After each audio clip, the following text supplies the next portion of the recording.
Good morning. It's December 4th. Welcome back to BWN.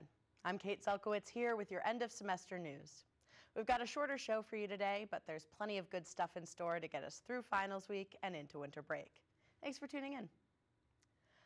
Last episode, BWN reported on a mail order mystery that was delivered to Herberg Middle School in Pittsfield this fall, when a 63-year-old postcard arrived from Paris for a Mr. R. Guidi. We're pleased to report that Mr. Raymond Guidi, the school's former art teacher, finally received the card on November 18th. Guidi worked for the Pittsfield Public Schools for a few years, where he taught Sue Smart, the card's sender. He then moved to teaching in Dalton, where he worked for nearly 40 years.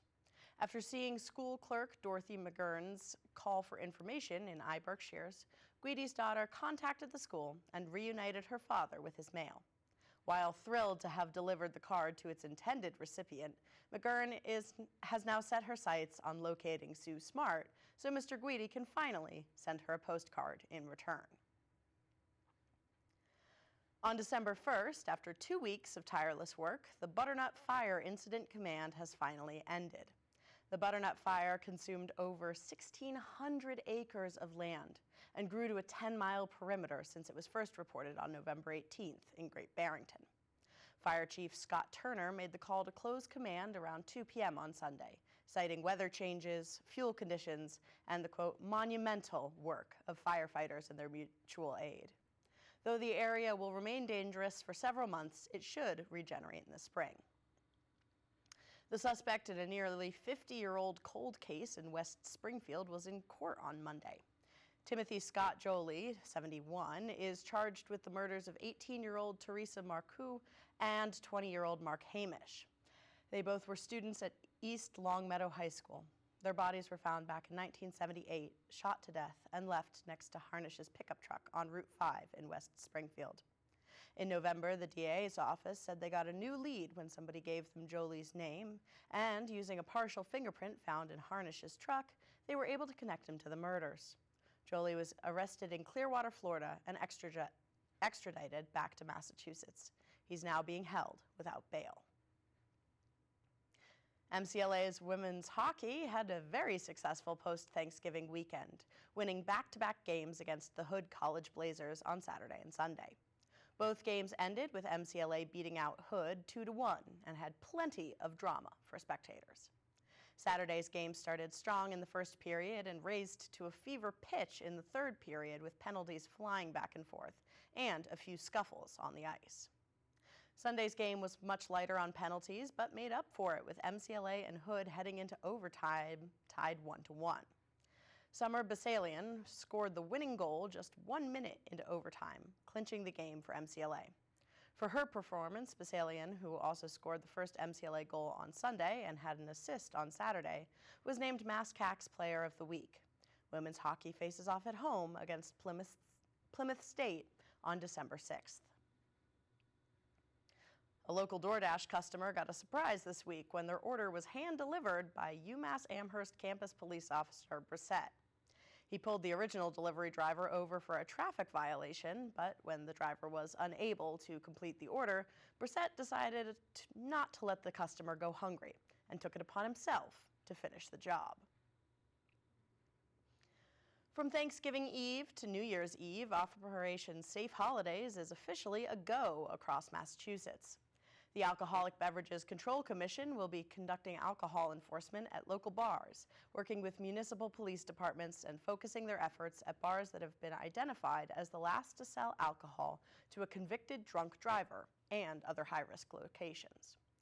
From 2017 to 2021, 137 drivers involved in fatal crashes on the day before Thanksgiving, often referred to as Blackout Wednesday, were alcohol impaired, and 21 to 24-year-olds represented the largest percentage of drivers involved in those deadly crashes. In 2021 alone, 36 drivers were in fatal crashes on Blackout Wednesday. With this crackdown, the Commission hopes to prevent accidents caused by impaired driving before they happen. Yesterday, on Giving Tuesday, David Filar, a Worcester man diagnosed with Crohn's disease as a child, completed an over 150-mile run across Massachusetts. 33-year-old Falar pushed himself for a good cause to raise funds for UMass Memorial Children's Medical Center to purchase safe, developmental, and fun toys that'll brighten the hospital stays of young patients. Falar was diagnosed with Crohn's disease in 5th grade and spent much of his childhood being treated at Connecticut Children's.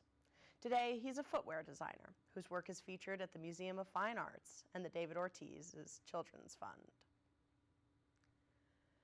MCLA's Muslim Student Association is hosting a community gala at Williams College on December 7th. The gala runs from 6 to 8 p.m. and features a formal dinner, guest speaker Dr. Hussein Rash, who's the assistant dean at Harvard Divinity School, and a charitable auction in support of the Palestine Children's Relief Fund. Space is limited, so advanced registration is suggested. You can register for that event on Engage. On Monday, December 9th, MCLA's Fine and Performing Arts Department presents their winter concert. The event showcases the work of students in the department, including MCLA's concert choir and studio art students. The winter concert will be held at the Church Street Center Auditorium and begins at 7 p.m. The Fine and Performing Arts Department invites all to come and to celebrate the work students have done this semester as a final send-off before winter break. Last episode, we shared the tragic news that Michael DeMarsico, a member of MCLA's facility team, passed away suddenly at the age of 63 on November 17th. In the wake of this loss, the DeMarsico family created a GoFundMe page, hoping to raise $10,000 for funerary expenses and bills. Within just one day, they had raised over $20,000, thanks to a massive outpouring of support from their community. I'm pleased to report that as of the filming of this broadcast, the page has now raised close to $33,000, and donations are still coming in. In a message shared on the GoFundMe page, Michael's son Adam thanked friends, co-workers, and the community profusely for their generosity. He says they know that Mr. DeMarsico is smiling down and that the stress on wife and mom Lisa's shoulders is a little lighter thanks to the community's support. Here on campus, R.A. Bree Coate is hosting a thank you event for MCLA's maintainers. Maintainers are a crucial part of our facilities staff, dedicated to keeping residence halls clean and comfortable for students, and Michael DeMarsico was one among them. Students, staff, and faculty who would like the opportunity to connect with and thank their maintainers before we head off campus for winter break are welcome to attend the event and share coffee and donuts with our facilities team. That event is taking place at 9 a.m. on December 11th in the Taconic Room in Berkshire Towers, and all are encouraged to attend. That's all we have for you today. Please be sure to follow us on Instagram and YouTube at MCLA Beacon. Thanks for joining us. This will be our last broadcast for fall 2024. Thank you for your viewership and support this semester. We will be going on hiatus until we return for the spring in late January. We hope to see you then, whether as a viewer or as a member of our team. If you're interested in working for BWN in the spring, you can get in touch with me, Peter Gentile, or Darren Johnson. On behalf of the Beacon, Peter Gentile, and all of us here at BWN, we wish you a restful winter break and a happy new year. Until we see you next year, for BWN, I'm Kate Zelkowitz, signing off. Happy holidays.